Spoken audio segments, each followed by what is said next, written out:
Joining me is my Thursday regular, Nationals frontbencher Barnaby Joyce, the former Deputy Prime Minister. Barnaby Joyce, always good to see you. Look, it's no surprise, is it, that Linda Burney had to go. She was terrible in selling a terrible idea, The Voice. And when that failed, she seemed totally out of any other idea to help Aborigines. I mean, when I say that, really help them. Well, de mortuis nil nisi bonum, isn't it? Andrew, speak nothing but good of the dead. And in the metaphorical terms, the people who have politically passed on. So I have good things to say about Linda. I believe she's a very warm person. I was very interested today when listening to a Wiradjuri man who said it must absolutely be said that a big commendation goes to her adoptive parents who, he said, and he was a Wiradjuri man, said went against the tide and would have had a lot of pushback and would have had a tough time doing what they did, and they did an exceptionally good job. And so I think that is what we have to see in what Linda has done. Linda certainly is a champion for the Aboriginal people, without a shadow of a doubt. She has, and she'll continue to be a champion of the Aboriginal people. I don't agree with her on issues, most certainly The Voice, which I saw as a split of the Australian people, and no matter what, that rises above all of us, that we are all Australians. I'm not Irish, I'm not English, I'm not Spanish or any of the other parts that are those who came before me, my antecedents, I suppose. But I am an Australian, 100% Australian. And anything that says I'm not an Australian, I find anathema. And I find that with people of all races and all colours and all creeds. We call ourselves Australians. So on that issue, I differed from Linda. But the idea that Aboriginal people who live an Aboriginal life, who grow up as Aboriginals, certainly there is so much that needs to be done there.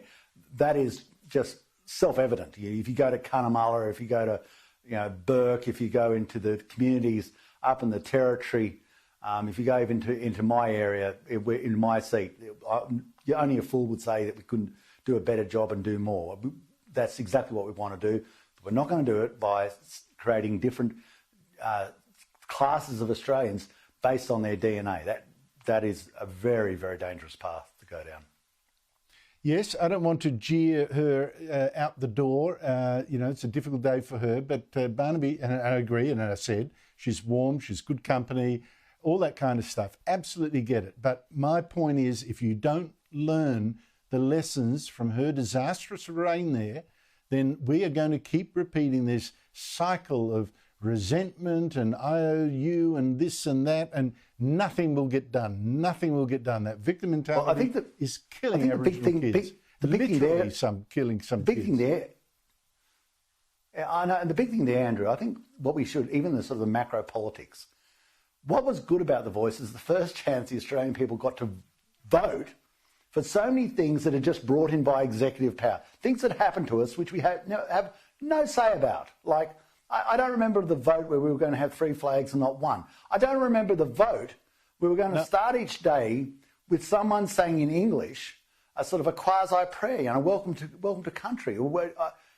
I live in this country. I absolutely respect the Aboriginal culture more so than most. I believe you me, I've grown up with it.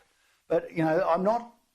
It's not like I don't belong here. There's always an inference that somehow I'm not an Australian, and I am an Australian, and this is my country. But when the Australian people get a chance to vote, absolutely, they're quite overwhelmingly in making the statement. And so what I like about their vote is amazing that when you take it away from the executive and give it to the Australian people, they make it a starkly different choice to what's presumed to be the sort of the consummate knowledge of the executive and the enlightened, who force so many other things on us without us ever having a chance to have a say about it.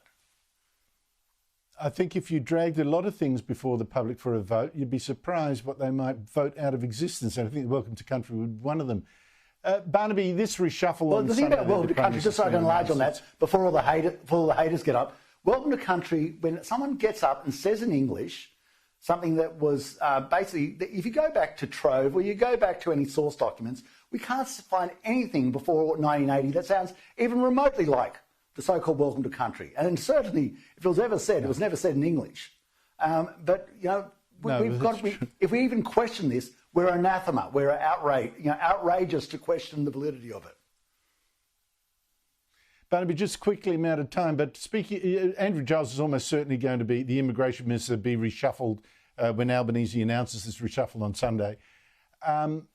Here's another reason for doing that. He got 3 people, essentially from the multicultural industry, plus 7 advisors, so 10 in all, 4 of them of Muslim background, to review our multicultural policies. Got exactly the wacky report you'd expect. No mention of the rise of anti-Semitism. 29 recommendations so out there the government hasn't committed to even one of them. And one of those recommendations is giving the citizenship test in languages other than English. I mean, how does stuff like that get part of the government machinery? Because the executive thought that was a great idea. I mean, there's some enlightened soul who has lived in every corner of Australia. They've lived in Red Hill and Civic and been to Parliament House. They've been right across Australia. And they would think that was perfectly reasonable from the multi-generational Caucasian wealth, which is the centre of Canberra. I mean, of course, it's completely wacky. I mean, you're going to have to live in a country where if you don't speak English fluently, you're at a disadvantage. Let's be honest. For me, look, citizenship, to be a proper citizen of this country, you need English. You need to participate. And to have the citizenship test in a language other than English defeats the purpose. It's ridiculous. Barnaby Joyce, always great to talk to you. Test. It's nonsense.